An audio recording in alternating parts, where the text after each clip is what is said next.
Bonjour à tous et bienvenue sur Crypto Signal. Aujourd'hui, on va faire un point sur le scénario intraday qu'on s'était donné vendredi. Bon, pas nécessairement obligé de regarder la vidéo vendredi, puisque du coup, je vais vous refaire un petit point sur là où on en est, on va dire moyen terme. Et je pense qu'on ira faire un point long terme. Ça fait un petit moment qu'on n'a pas fait ça, c'est-à-dire en UT Weekly, où est-ce qu'on pense que Bitcoin pourrait aller et quel est pour nous le scénario privilégié, on va dire pour les prochaines semaines / prochains mois. On y va pour cette vidéo. Allez, c'est parti. Intro.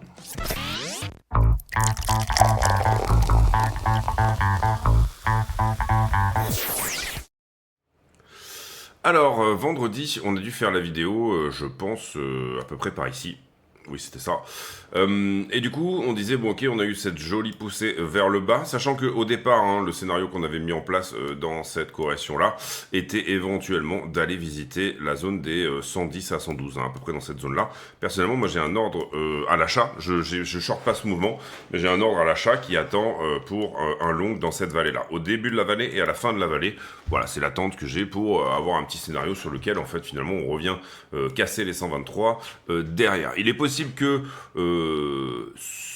cet achat ne se fasse pas, c'est-à-dire que finalement on soit passé à côté de ce trade, mais il n'y a aucun problème, puisque d'une certaine manière, un des meilleurs trades que vous puissiez faire, c'est celui que vous ne faites pas d'une certaine manière.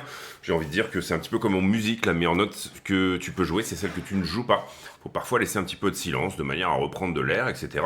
Il ne faut pas hésiter à continuer à jouer plutôt l'avarice et le professionnalisme, c'est-à-dire des points d'entrée qui sont vraiment bien situés sous la structure. Et ce qu'on avait dit également vendredi, c'est qu'il est possible que ce petit passage sous la structure intermédiaire soit, entre guillemets, la fin de la correction, et il n'y a aucun problème avec ça. Derrière, on avait dit, dans cette zone-là, on est pas mal shorté, donc on pensait éventuellement revoir 118,5, et puis ensuite finalement se remettre. Vous voyez qu'on a légèrement repris et qu'on a légèrement poussé plus haut, c'est-à-dire qu'on est plutôt allé quasiment à 120, 119 500, ce qui remet pas nécessairement complètement en cause non plus le scénario de aller à 112, mais ce qui, bon, bien sûr, évidemment, maintenant qu'on commence à attaquer un petit peu le short squeeze de tous ces points-là, pourrait éventuellement, encore une fois, ne pas se faire. Donc, si on a loupé notre entrée sur ce point-là, c'est pas grave, on a eu d'autres entrées et on en aura d'autres dans le futur. Il aurait fallu du coup jouer entre guillemets le point le moins professionnel, même si ça reste extrêmement professionnel bien sûr, qui était tout simplement le passage sous la structure. Ici, prise de liquidité, et on dégage vers le haut. Nous, on n'aime pas trop. Cette idée un peu de laisser cette box de liquidité-là rejoint pas mal une autre qu'on avait eue ici, qui était typiquement à peu près la même. C'est-à-dire, on avait eu la correction, passage sous la structure ici. On aurait bien aimé prendre toute la liquidité, ça n'a pas été le cas, d'accord. Et ensuite, on s'est repris, on a eu la poussée qu'on a connue derrière. Ici, est-ce qu'on est pour autant sorti de cette espèce de flag ici ? À savoir cassure retest, pour moi c'est difficile à dire, il n'y a pas l'impulsivité qu'il devrait y avoir après au moment d'une cassure, c'est-à-dire que pour moi voilà, malheureusement celui qui jouera ça, il devra le jouer avant que ça se passe, parce que sinon pour le coup le short squeeze de toutes ces petites choses là, encore une fois, je rappelle qu'on est en price discovery ou quasiment, aura déjà été fait, donc pour moi on n'a pas à casser, c'est-à-dire que globalement si vous deviez le voir comme ça, bon voilà, il suffit que je vous le mette un petit peu comme ça par exemple, voilà, et vous comprenez que ça reste entre guillemets un point de friction, un point de résistance, voilà. Globalement, je préfère dans ce cadre-là, on va quand même garder cette idée d'un truc un peu paralléloïde, parce que pour le moment, vous voyez que ça ressemble à un range, avec finalement une déviation au-dessus, une déviation au-dessous, on est d'accord. Ici, vous avez le support daily, et je pense qu'on peut noter un 4 heures vers le haut. Un 4 heures, si vous ne comprenez pas ce que je dis, c'est bien sûr une résistance 4 heures ici, et je pense qu'elle doit être assez propre, même d'une manière certaine, si jamais on la met par ici. Résistance 4 heures, ça veut dire qu'elle n'a jamais été hard closée, on n'a jamais ouvert et fermé au-delà de ce niveau. Donc ce que ça veut dire, c'est que, excusez-moi, décidément, c'est que, vous le voyez, on fait énormément de touchettes vers ce point-là. Globalement, on peut le mettre par ici, je pense. Énormément de touchettes ici, ici, là et ici, ainsi que là. Et globalement, en 4 heures, on n'arrive pas à passer ce point-là. Donc, critère d'aide à la décision graphique, d'une certaine manière. Petit 1, je viens hard closer ce niveau, je viens le clôturer. Donc, du coup, c'est bien. Ça veut dire qu'on sort du range, soit par le haut, soit à minima, qu'on revient sur les 123, qu'on entame effectivement ce short squeeze, passer 4 heures au-delà de ce point-là en ouverture-clôture, et où, à l'inverse, je me fais rejeter sauter, et faute de quoi, ça veut dire que je vais sur le 4 heures du bas, sous-entendu 114-115, et encore une fois, pourquoi pas aller dans cette idée d'une déviation jusqu'à 110 ou 112, voire nos points d'entrée, à savoir 112 500 et 110 000 et des bananes, 112 300-400, je sais plus exactement où j'ai mis l'ordre. C'est un ordre que j'ai mis sur BingX, qui est le nouveau partenaire de la chaîne, je le rappelle, et je rappelle que c'est important de mettre un like, de soutenir la chaîne, de éventuellement vous abonner si le contenu vous plaît. Et pourquoi pas utiliser les liens d'affiliation pour ouvrir des comptes sur les exchanges, que ce soit pour du trading ou de l'investissement, tout en vous rappelant également que tous les bénéfices de la chaîne sont reversés à Mécénat Chirurgie Cardiaque.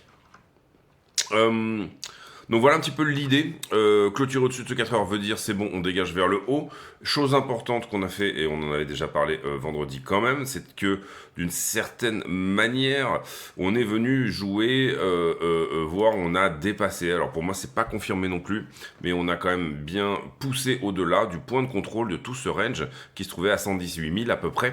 Vous voyez que dans un range, dans une correction, assez souvent le point de contrôle a son mot à dire, puisque soit il rejette, soit quand on le passe, la fois d'après, finalement, il sert de support. Et voilà, ça me paraît important quand même de noter que on l'a probablement repris. Maintenant, j'aurais tendance à voir les choses comme pas étant $ près sur les points de contrôle. Et vous voyez que finalement, c'est d'une certaine manière le node entier, hein, tout le node de volume profile qui est ici, qu'il va falloir désormais traverser. Et pour pouvoir acter que ceci est désormais, toute cette correction-là, va désormais faire support, et ben, il va falloir une réaction de sortie, donc une réaction de poussée, et ensuite une réaction de retest pour éventuellement effectivement se dire que c'est bon, on en sort. Donc voilà un peu l'idée sur Bitcoin en 4 heures, c'est que finalement on reste dans le scénario qu'on s'était donné, à savoir impulsion, correction, impulsion, mais cette énorme déviation au-delà du point de support amène au doute, ce qui est le propre du trading, hein, c'est tout à fait normal que ça soit le cas. Si on avait eu quelque chose de beaucoup plus paralléloïde comme ceci, et ben du coup, avec une impulsion, correction, impulsion, ça aurait été beaucoup plus simple et propre. Et ici, quand je vais dans les plus petites UT, finalement, on a quand même ce sentiment que les impulsions se font vers le haut, ce qui est le propre d'une correction haussière, hein, attention, mais que voilà, on pourrait éventuellement continuer, il n'y a aucun problème avec ça, et aller chercher les 123 là tout de suite sans nécessairement venir à 112. Et encore une fois, ici, bah, ça serait tout simplement juste une entrée un petit peu trop avare qui n'aurait pas été prise, ce qui arrive relativement fréquemment, mais on préfère rester dans ces concepts-là plutôt que de jouer tous les trades à tout va. Ether contre Bitcoin. On continue la pousser. On avait ici un 4 heures qui a été clôturé, donc ça c'est plutôt une bonne chose. Et voilà, le 4 heures qui est là, hein, grosso modo, qui est désormais clôturé. Et voilà, la structure a un caractère tout à fait haussier, avec des points qu'on redépasse à chaque fois. Donc aucun problème là-dessus. Ether est en train de pricer une rotation sur les taux, hein, et c'est plutôt une bonne chose qu'il commence à le faire. Ça a mis du temps, mais c'est plutôt une bonne chose. Ether, dollar, bah, même chose, on a ici tout le caractère impulsif, correction, impulsion, correction. Ce qu'on veut maintenant, c'est désormais qu'il pousse au-delà, et c'est peut-être ce qu'il semble faire. On avait là aussi un 4 heures.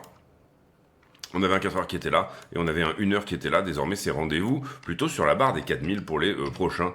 Donc, c'est plutôt une bonne chose que Ether ne soit pas juste en train de faire, entre guillemets, une prise de liquidité au-delà des 4000. Ça reste assez mollasson, je trouve, en tout cas, hein, quand même, sur cette fin de montée ici, que je trouve un peu larvée.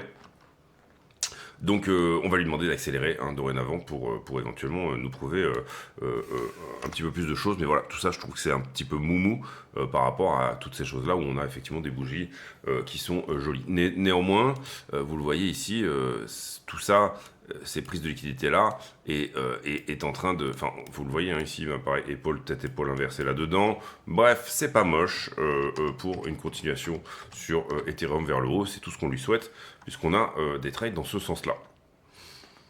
Le total 3. Alors c'est pareil, c'est un petit peu larvé sur la montée, mais ça se reprend, et c'est ce qu'on lui demande, hein. Tenir le momentum, c'est également ce qu'on lui demandait, et derrière, voilà, ce qu'on va lui demander dorénavant, c'est une accélération. Comprenez ici qu'il y a une petite accélération, momentum qui était à l'accumulation là-dedans, qui s'accélère très légèrement, réaccélération ici, donc on va lui demander de tenir le petit momentum du moment, et de accélérer d'autant plus, pour éventuellement, mais encore une fois, aller vers des mouvements un peu plus haussiers que cela. Ce qui veut dire que les altcoins continuent à pousser, même s'il y avait une correction sur Bitcoin, et que vous comprenez qu'ici, on reste, nous, dans le scénario quand même d'une correction un tout petit peu plus substantielle sur Bitcoin, encore que vous allez voir sur le long terme, quand on fera la théorie long terme, qui sera, je pense, en fin de vidéo, donc toute cette partie vraiment à plus long terme, eh bien, il est tout à fait possible que Bitcoin pousse à 150 000, ne serait-ce que d'ici la fin du mois d'août. C'était quelque chose qu'on avait déjà pas mal évoqué auparavant. Bitcoin dominance. Retour au niveau des 61 ici, 60% auparavant, j'ai quelque chose de haussier. Ici c'est assez larvé également sur la descente, donc attention qu'on n'ait pas une nouvelle poussée d'acné, mais globalement on a une Bitcoin dominance qui est baissière, aucun problème là-dessus. Et stablecoin dominance, vu qu'on l'a pas fait depuis un bon petit moment, stablecoin dominance, on va le faire un petit peu plus large. Stablecoin dominance, eh bien, c'est un peu la même chose. J'ai ma poussée ici vers le bas, j'ai mon côté correctif ici, j'ai une nouvelle poussée vers le bas. On lui demandera d'avoir à nouveau des poussées vers le bas. On comprend que la target de celle-ci, impulsion, correction, impulsion, si on réitère celle-là en haut de l'impulsion, serait plutôt des 5%. Personnellement, moi j'attends la stablecoin dominance si vraiment on avait une poussée à 160 000, hein, ça serait ça l'idée. Plutôt sur la zone des 4 à 3,9%, c'est-à-dire globalement impulsion, correction, impulsion. Et ou plutôt même, je dirais, impulsion, correction, impulsion ici. Donc on l'attendrait plutôt sur cette zone-là. Si c'est le cas, tant mieux. On peut pas vraiment s'attendre dans un monde où les stablecoins sont quand même relativement adoptés à des stablecoins qui aillent en dessous, hein, des 3,8, 3,9%. Il y aura toujours 4% de capitalisation au niveau des stablecoins, à savoir ce sera toujours de l'argent qui attend sur le côté ou de l'USDT qui est stacké pour acheter de la dette américaine et ou prendre du yield. Maintenant, comment expliquer ça Maintenant, d'une certaine manière, donc si on allait là-dedans, ça serait extrêmement bon pour la crypto. Il faut voir également que le stablecoin reste le risk-off ultime. Et là, on est dans un scénario où on ne sait pas trop. Ici, on repasse, risk-off. Ici, on redescend risk-on. Ici, on repasse risk-off à nouveau. Ici, on semble se porter vers, encore une fois, des taux qui diminuent, donc un passage risk-on. La séquence logique, théoriquement, ça devrait être, donc du coup, stablecoin, vers Bitcoin, vers Ethereum, vers grosse cap. Donc la séquence d'augmentation, hein, bien sûr, de chacun. Donc vers les grosses caps, c'est-à-dire Solana, Ripple et compagnie. À part ceux qui ont trop performé en amont, hein, qui devraient calmer un petit peu, justement Solana et Ripple principalement, mais globalement on va dire voilà les Polygon, Matic, pas mal de layers de Ethereum ici qui pourraient, qui ont encore, je trouve en tout cas, hein, un petit peu de grains et de choses à faire, enfin de possibilités d'action haussière. Et ensuite, finalement, aller vers ce qu'on pourrait qualifier au niveau parce que si je vous change ça avec le marché action, on pourrait dire que par exemple en risk-on, là vous seriez en obligation, hein, c'est du dollar, c'est la même chose. Ici vous seriez plus ou moins sur le Dow Jones ou les bonnes vieilles valeurs américaines, peut-être même un peu du GAFAM. Ici, ETH, vous seriez sur le S&P, hein, admettons. Ici, les grosses caps, vous seriez sur le Nasdaq. Et puis, ici, vous passeriez globalement sur plutôt les penny stocks et voilà, du private equity un peu différent, à savoir les petites caps. D'accord donc, globalement, voilà la séquence à laquelle on peut s'attendre dorénavant.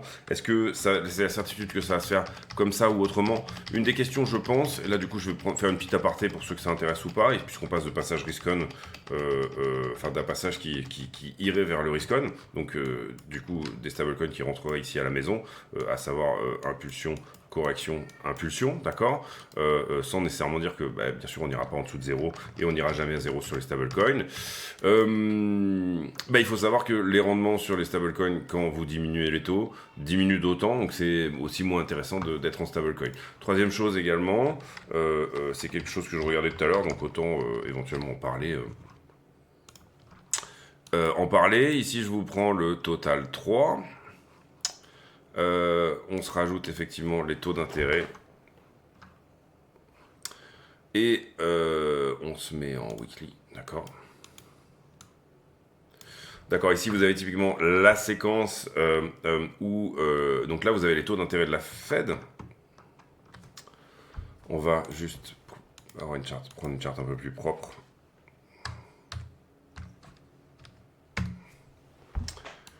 Donc ici, vous avez les taux d'intérêt de la Fed. Ici, vous avez le Total 3, donc toute la market cap crypto, sauf Ethereum et Bitcoin. On a gardé ici les stablecoins, mais c'est pas très grave. Et d'une certaine manière, ce qu'on voit, c'est qu'il y a quand même un décalage toujours. C'est évident que ici, vous avez des taux qui augmentent, et malgré ça, vous avez un Total 3 qui est à l'augmentation, lui également. Hein. Là, on était en plein boom crypto à ce moment-là. Ensuite, 2018, j'ai une market cap qui passe de 354 milliards à 29 milliards, donc une perte de 90% de la market cap, tout en ayant un contexte dans lequel les taux augmentent. Ensuite, j'ai des taux qui trouvent un plateau, voire qui baissent, et j'ai des stablecoins qui finalement nous font le zigzag, A, B, C comme ceci, ce qui est... j'ai dit stablecoin, excusez-moi, c'est un Total 3 bien sûr. Il me semble que j'ai dit stablecoin, je ne suis pas tout à fait sûr.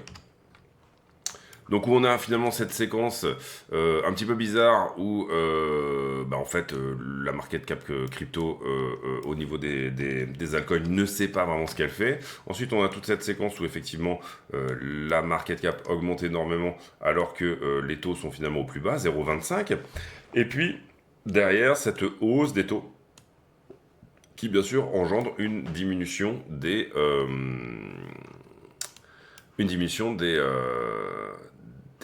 comment dire, de la market cap des altcoins, excusez-moi. Vous voyez que c'est à peu près en même temps, quand on ressent le pivot, parce que cette fois-ci, on a quand même eu chaud un petit peu, hein, quand on ressent le pivot, que finalement, donc c'est à ce moment où finalement les taux ont trouvé un plateau, ben c'est là qu'on a cette augmentation de la market cap du Total 3. Et puis également, on voit que ensuite, finalement, diminution des taux, ça permet effectivement à la market cap d'augmenter. Et après, on a ce mouvement de yo-yo ici, qui finalement se produit quand on ne sait pas trop où vont les taux. Ça fait un petit moment qu'on a trouvé un plateau sur les taux d'intérêt et c'est ça qui fait que tout simplement les stablecoins restent à peu près là où ils sont. D'une certaine manière, et c'est relativement aussi logique de le comprendre, pour le coup on va virer les taux d'intérêt ici. Donc ce que je veux dire par là, c'est que les séquences ne sont pas toujours parfaites, mais il y a une corrélation quand même assez forte. Et vous voyez aussi cette très jolie séance là, si on arrive, peut-être qu'on n'y arrivera pas, mais là vous comprenez qu'on a un Total 3 qui est à peu près au trillion. Sachant que Total 3 enlève Ethereum et que Ethereum en ce moment est autour des 400 milliards, donc 1,5 trillion pour le Total 2, hein, globalement c'est assez cohérent de ce côté-là. Mais une séance qui pourrait éventuellement nous dire que pour ceux qui aiment bien en tout cas l'idée l'idée chartiste, hop, comme ceci. Donc finalement, vous comprenez, on est remonté au niveau de 2021 par rapport à la market cap. Vous voyez donc cette petite séance ou épaule tête épaule en correction, hein, vous pouvez la voir aussi comme ça, qui pourrait nous dire que dorénavant on se dirige vers les 4,5 trillions. 4,5 trillions, ça ferait un x3, x4 à peu près par rapport à maintenant. Bien évidemment, vous avez certaines market cap qui vont faire x10 et vous en avez d'autres qui vont faire x2 et ça fera à peu près la moyenne du global. Qui vont faire, ne prenez pas cet indicatif pour quelque chose qui n'est pas conditionnel, bien évidemment, qui pourrait bien évidemment faire, puisque on n'est pas du tout à l'abri d'un rejet ici. Et là derrière, vous aurez quoi? Vous aurez une flat. Aucun problème là-dessus. Attention, hein, ici, voilà, impulsion, correction. On reste toujours dans un truc qui, pour le moment, dont on ne sait pas s'il est réellement impulsif ou pas, d'accord? Donc si là vous avez une flat, vous comprenez que on est tous entre guillemets sur une perte de 80% à nouveau des altcoins. C'est aussi ce scénario dans lequel les altcoins retournent à la maison, qui serait plutôt là, pour le coup, des altcoins autour des 10-12% de dominance. Mais si on arrive à casser, et pour le moment vous comprenez qu'on est sur résistance, donc c'est avec un si et avec des si. C'est quoi? Si ma tante en avait deux, on l'appellerait mon oncle. Bref, 20 minutes déjà d'analyse technique, on va continuer sur le reste. Je rappelle que la chaîne est partenaire de BingX avec le code CryptoSignalFR. Vous avez plein de rewards et surtout d'énormes diminutions sur vos frais de trading. On n'est pas uniquement partenaire de BingX, on est aussi partenaire de Qcoin, BitGet, Mexeci,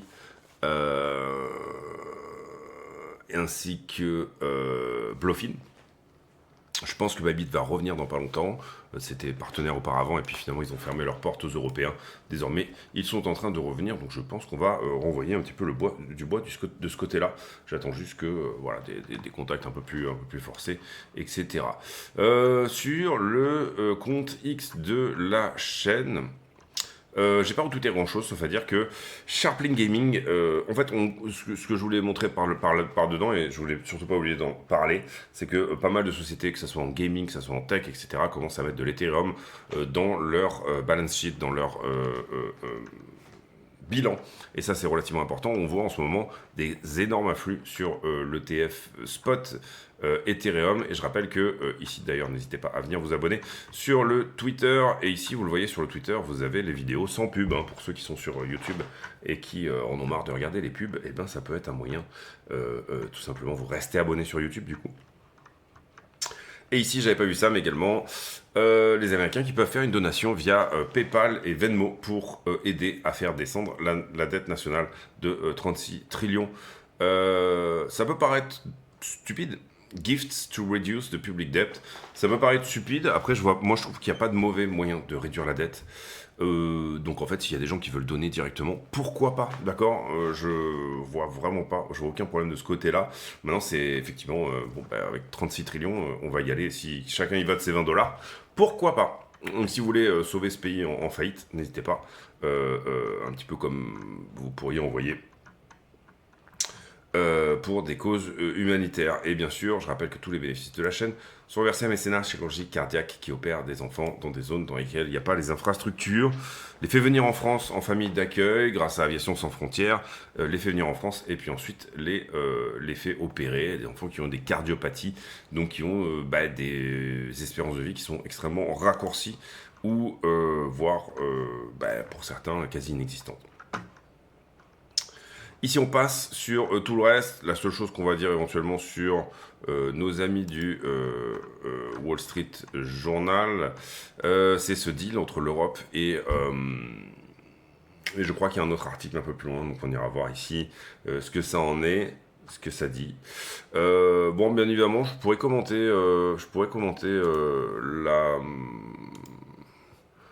le fait que Macron ait déclaré que la Palestine était désormais un État.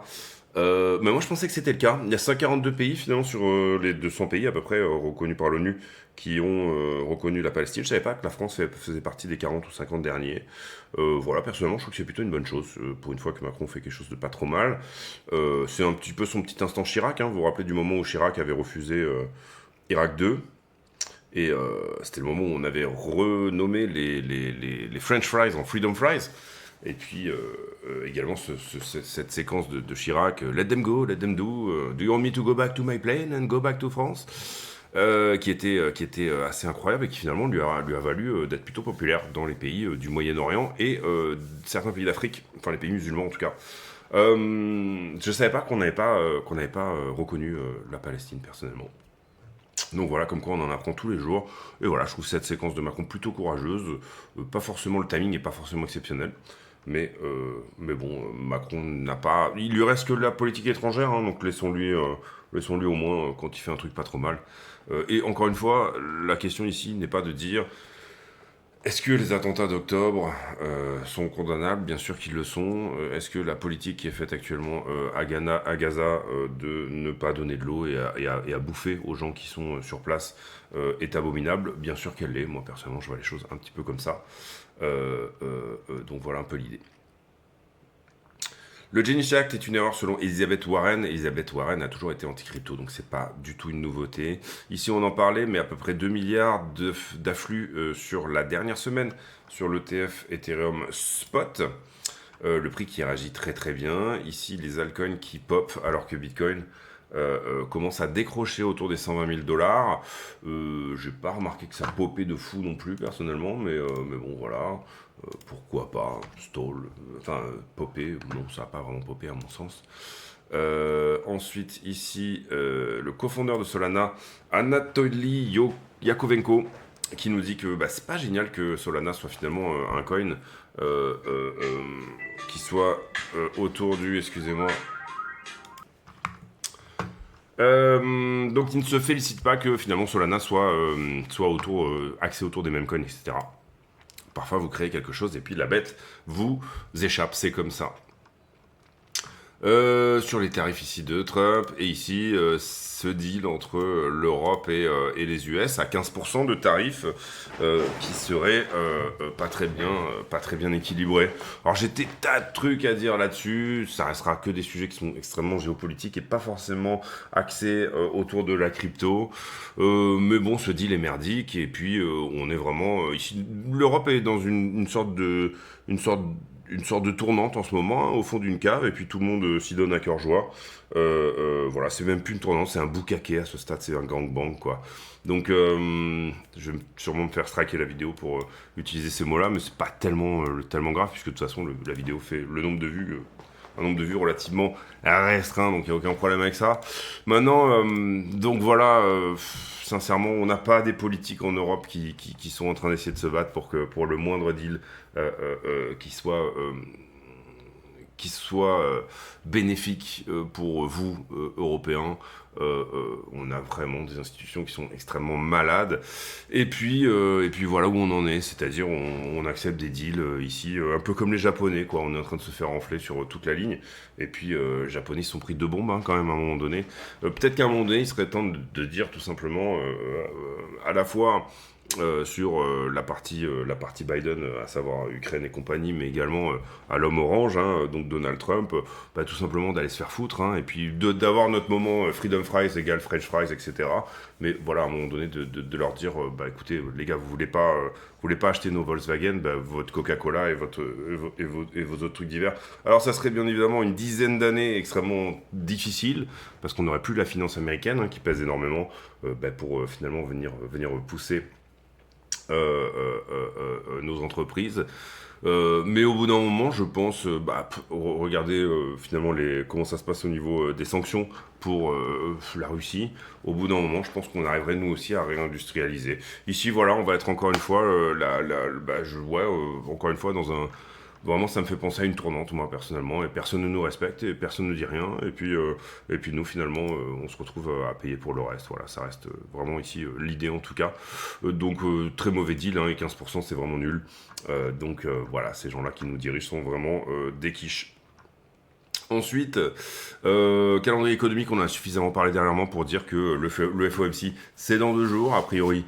Pas de rotation sur les taux de notre ami Jérôme Powell, mais le marché est déjà en train de pricer une rotation pour septembre. Les données de liquidation, j'ai un internet qui rame un petit peu, vous m'en voudrez pas, mais je serais ravi de meubler. En attendant, Ether qui liquide 108, c'est énorme par rapport à Bitcoin, plus de la moitié de Bitcoin. Finalement, Bitcoin est resté un petit peu à plat. En tout cas, il a fait un plus 1000 $, en tout cas depuis les dernières 24 heures, mais ça n'avait pas été incroyable. C'est surtout Ether qui a liquidé un petit peu. 315 millions de liquidations sur les dernières 24 heures avec un Ethereum qui finalement liquide autant de short que de long. Hein, vous le voyez, 50-50. Donc c'est intéressant de voir que ça s'excite en ce moment sur Ethereum. Ici, j'ai pas rajouté de niveau, je n'en rajouterai pas parce que pour moi tout va à peu près ensemble. Encore une fois, on a quelque chose à venir chercher en dessous de 114 000, puisque là on avait eu augmentation de l'open interest qui était assez flagrante, funding qui augmente alors qu'on avait un prix qui diminuait. Donc pour moi, on est énormément longué là-dessous. Maintenant, ça peut être aussi des gros portefeuilles. Et ici, si j'ai un petit quelque chose là-dedans, mais qui a pour moi été short squeezé, c'est-à-dire ici j'ai un funding qui descend avec un prix qui monte, ce qui veut dire que normalement le funding aurait dû monter, hein, puisqu'on liquidait du shorter, mais en fait on a eu l'inverse, donc on a une sorte de divergence de ce côté-là, mais pour moi on les a short squeezés hier, hein, donc du coup ils font partie finalement de ces 148 millions 167 millions pardon, de liquidation short. Donc voilà, là on a le prix qui fait un petit peu le yo-yo. La question, je pense qu'on peut se poser encore une fois ici, c'est où est-ce qu'on va? Est-ce qu'on va vraiment à 112 ou alors est-ce qu'on tient 117, 118 hein, finalement? C'est un petit peu la question du moment. J'ai l'impression que là on est plutôt en train de se rediriger vers 118. On joue avec le point de contrôle, là, encore une fois, pour le moment. Si on le tient, il n'y a pas de photo. Il n'y a pas photo. Si jamais on le perd, en revanche, on a pour moi des chances, encore une fois, de venir à 112. Ici, on va regarder du côté de High Block.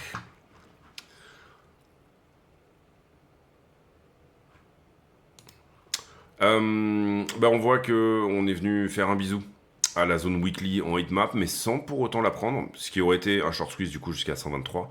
Donc pour le moment, ça se défend bien dans la zone de short, et on voit qu'entre 114 et 113, il existe une zone qui n'a pas été servie. Ça reste un peu dans ce qu'on disait, hein, finalement, sur la weekly. Il n'y a pas de résolution. En général, quand on a bouffé toute la weekly, il y a une résolution. Là, ça n'est pas le cas. Sur Ethereum, en revanche, elle a bouffé, il est bien mangé à la cantine au niveau des liquidations short. Il a short squeezé jusqu'en haut. Il est allé à 3936. Et désormais, il se reprend un petit peu avec ici, on le voit, 3800 pour le moment. On retourne sur le prix, on fait la conclusion de cette vidéo et je voudrais la faire, d'habitude je la fais plutôt sur du 5 ou du 15 minutes, ici je voudrais la faire plutôt sur une time frame plus haute. Pardon. Donc c'est pour ça que je prends cette charte, on est en weekly, c'est parfait. Globalement, moi, la séquence que je verrais bien arriver, c'est celle-ci, c'est-à-dire une continuation de la séquence haussière, avec un été jusqu'à la hausse des taux, donc septembre, qui soit propice et qui continue à pricer une rotation sur les taux. Ensuite, au moment où la rotation se fait, effectivement une petite correction d'une trentaine de % pour revenir finalement sur la zone des 100 000. Et puis derrière, à nouveau une séquence haussière pour terminer ce cycle dans une zone que je situerai entre 214 et 280 000 $. Voilà un peu comment je verrai éventuellement les choses, si en tout cas les choses se passent comme je pense qu'elles pourraient se passer. C'est-à-dire, en fait, finalement, une rotation des taux qui s'annonce baissière sur la news et haussière sur la rumeur. Aucune certitude que ça va se passer comme ça, mais vous voyez que finalement, j'insulte rien. Je dis juste que on reste finalement dans cette forme de séquence ici et qu'on reste finalement à peu près dans cette idée d'un sorte de canal haussier qui continue à nous donner des petites corrections et qu'à chaque fois, finalement, vous comprenez que, et c'est le propre de Bitcoin et de la crypto, bon là en l'occurrence c'est une flat, mais à chaque fois je pense qu'on a une correction d'une trentaine de pourcents. Hein, si... Voilà, ici on a eu 20. Ici on a eu 30. Ici on a eu 30. Donc finalement... aller à 160 pour corriger 30, je trouve que c'est pas insultant du tout. Voilà un peu comment je vois les choses pour le moment. Si on continue encore une fois la séquence, bien sûr, venir à perdre ici un des points. Alors il sera un peu tard pour dire qu'on est baissier quand on sera à 72 000 $. Mais voilà, venir à perdre dès qu'on perdra bien sûr le momentum qui est en train de s'accélérer. Et c'est ce qu'on veut. Vous comprenez ici qu'on a attaqué le momentum sur la violette et on a désormais une petite accélération sur la rouge. Dès qu'on perdra ces choses-là, il faudra faire attention. Et là, bien sûr, vous comprenez que si jamais on va à 100 000, ce qui n'est pas une certitude, une fois 140, entre 150, une fois cette zone-là qui est prise, et bien évidemment, on va avoir les fesses qui font bravo, quoi, en se disant, est-ce qu'on reteste le momentum initial? Qu'est-ce qui se passe exactement, quoi? Où est-ce qu'on en est? Est-ce qu'on n'est pas en train de perdre quelque chose de finalement extrêmement important? Un peu sur le modèle de quand on était un petit peu là-dedans. Donc, voilà comment je vois les choses pour la suite. Ça ne veut pas dire que c'est le scénario qui va nécessairement se passer, etc. Mais c'est plus ou moins ce que je joue. Donc, je serai quand même pas mal fervent de TP sur la zone des 150 et éventuellement sans remettre tout dedans, mais assez fervent de repratiquer de l'achat sur la zone des 100-110. Peut-être légèrement même au-dessus, peut-être légèrement plutôt 100, ouais 110 c'est ça. À partir de là, quelles sont les chances que les alts fonctionnent extrêmement bien? Bon, si on est dans une zone de rotation au niveau des altcoins, pour moi, théoriquement, le mois d'août devrait être exceptionnel. Si on est dans la phase dans laquelle je pense qu'on est. Si c'est pas le cas, si le mois d'août n'est absolument pas exceptionnel sur les altcoins, et à ce moment-là, ça sera plutôt la séquence, quand je vous ai montré tout à l'heure, rappelez-vous, je mets en pause une seconde.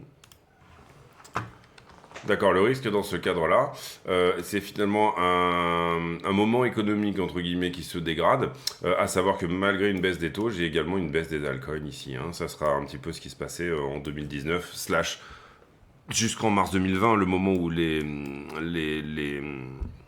où Trump ferme les frontières américaines, cette espèce de moment où, malgré une baisse des taux, finalement, la market cap des altcoins se détériore, et ce qui serait finalement le cas où si on avait ça et ça qui se mettait en place. Typiquement, ce que je vous expliquais tout à l'heure, c'est-à-dire une flat, impulsion, correction en flat, impulsion supplémentaire, auquel cas ça décale bien sûr toutes les choses qu'on s'est dit précédemment, et si bien sûr le contexte se dégrade énormément, il faut bien voir que, bien évidemment, on ne peut pas estimer que Bitcoin ne dégradera pas lui-même le contexte. Donc là, ce qu'on espère, c'est impulsion, correction terminée et impulsion supplémentaire. Sous-entendu, je vous en ai parlé tout à l'heure, la zone des 4 trillions et voire éventuellement, en cas d'excès ultime, la zone des 11 trillions sur les altcoins. Voilà un peu l'idée en ce qui me concerne.